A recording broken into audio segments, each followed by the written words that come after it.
Bienvenidos nuevamente a Perspectiva TV. Como ya os anuncié antes del corte, vamos a ver las cifras referentes a la economía del Ecuador en términos de la reserva monetaria. Está cayendo y esto lógicamente es preocupante. Veamos la charla que dimos hace un par de semanas sobre este tema. Vamos entonces a ver ya las cuentas del gobierno y dónde es que esto comienza a sangrar, digamos, comienza a generar problemas. ¿Sí? La Reserva Monetaria Internacional. ¿Sí? Esta es la plata que está guardada en el Banco Central, que no solamente le pertenece al gobierno, hay una parte importante que es del gobierno, hay otra que es del IES, hay otra que es de los municipios, hay otra que es de ciertas entidades públicas, es decir, hay un gran conglomerado de personas que ponen, o de entidades públicas y privadas que ponen plata en la Reserva Monetaria. Entonces fíjense ustedes, en el año 2007 teníamos una Reserva Monetaria que lógicamente venía creciendo fuertemente porque el precio del petróleo alto, toda la plata del Estado se va a esta cuenta y genera que haya más dinero en la economía.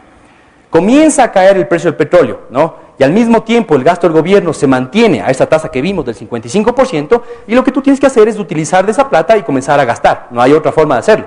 Y entonces comienza la Reserva Monetaria a caerse.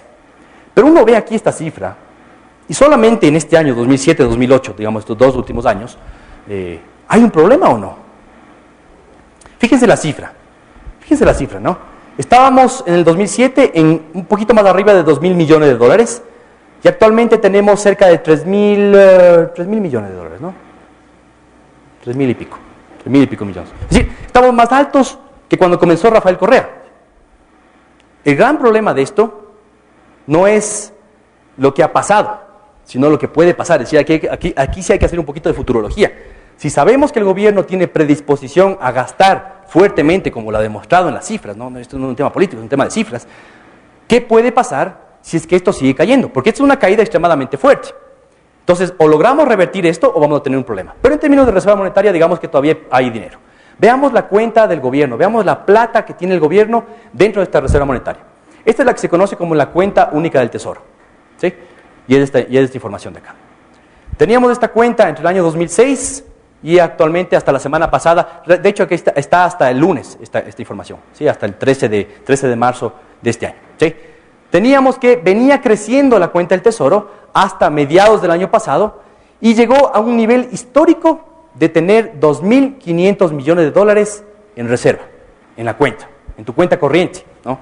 Esta a veces nos olvidamos, pero esta es tanto la reserva del gobierno cuanto la cuenta corriente del gobierno. Es tanto una cuenta de ahorros como una cuenta corriente. Es decir, la plata de donde gira el dinero el gobierno. Por lo tanto, tiene que echar mano. No hay nada que hacer. Es dinero que se va a gastar, ¿no? Y no es dinero que se recupera inmediatamente. Es dinero que tarda tiempo en volver a entrar. Entonces, fíjense ustedes, lo que tenemos en la cuenta del tesoro es que estaba extremadamente alto en mayo del año 2008, del año pasado, y de ahí en adelante viene en caída limpia hasta diciembre del 2008. Esta es la cuenta que uno tiene que revisar. La reserva monetaria está bien para entender cuánta plata hay en general en el país, ¿no? Pero esta es donde entra la vena. Si es que esta vuelve a bajar, otra vez es una alarma de que algo está pasando. De hecho, ya está baja, ¿no? Está baja teniendo en cuenta que es un año electoral y hay que gastar, ¿no? Entonces, esa es la parte preocupante. Entonces, vamos a ver. Aquí ya vienen las proyecciones de lo que puede ir pasando en términos de presupuesto y lo que vinimos a hacer el día de hoy, ¿sí? Entonces, ¿qué es lo que estamos diciendo? Que en términos de ingresos petroleros, el 2008 recibimos 5.000 millones de dólares y se estima que este año vamos a recibir la mitad. El precio del petróleo a la baja, ya les voy a enseñar las cifras de proyecciones de gente que sabe en el mundo sobre esto, qué es lo que ellos proyectan, mitad por en términos de ingresos petroleros. Precio del barril de petróleo ecuatoriano en $40, es decir, todavía no estamos ahí, no estábamos en 32. Cuando yo estaba haciendo estas proyecciones hace un par de meses, comenzando a hacer esto, estábamos en 32. Ya estamos acercándonos. Un puntito, es decir, ya nos va ayudando el mercado internacional a algo, ¿no? Algo nos va ayudando. Pero esa es la proyección. Es decir, con ese dato tenemos menos ingresos petroleros y a diferencia de lo que uno pensara, el Ecuador no vive tanto del petróleo. Vive más de los ingresos no petroleros, al menos del presupuesto del Estado o del gobierno. 8.000 millones de dólares le entran al presupuesto vía impuestos, IVA, ICE, renta, todo eso, mientras que por petróleo le entran 5.000. ¿Qué es lo que estamos esperando este año? Que caiga esto ligeramente. Entonces los ingresos totales del gobierno van a pasar de 13.500 millones del año pasado a 10.500 millones. Esa es la realidad. Ya van ustedes a ver el efecto sobre esto. Gasto. El gasto del gobierno se divide en gasto corriente, que son sueldos y una serie de otras cosas, y gasto de capital, que es la inversión. Maquinaria, materias primas, formación, inversión y todo eso. ¿Sí? 2008, gasto corriente, 8.500 millones. Hay un fuerte componente aquí de salarios, más de 4.000 millones o 5.000 millones de dólares de aumento de salarios. Los hay, no hay nada que hacer. ¿Sí? Puede ser que sea bueno, puede ser que sea malo, pero hay, ¿no? 5.000 millones de dólares de aquí más. Y gastos de capital, inversiones que también se hicieron, inversiones importantes que se han hecho en el Ecuador, pero como yo decía en uno de los artículos, no solo importa comenzar las obras, sino terminar. Y estamos en eso, tratando de terminar las obras. Entonces, lógicamente, es más interesante tratar de terminar obras, no solo comenzarlas. Pero digamos que aquí, esto es importante. ¿Qué va a pasar? Bajar el gasto corriente, es decir, pagar menos sueldos, es prácticamente imposible. El gasto inercial en la economía ecuatoriana es de al menos del 5% anual. Es decir, todos los años suben los escalafones de las Fuerzas Armadas, de la educación, del magisterio, en médicos y demás, suben las escalas salariales, ¿no? Hay gente que va de los coroneles a generales, etcétera, no va subiendo.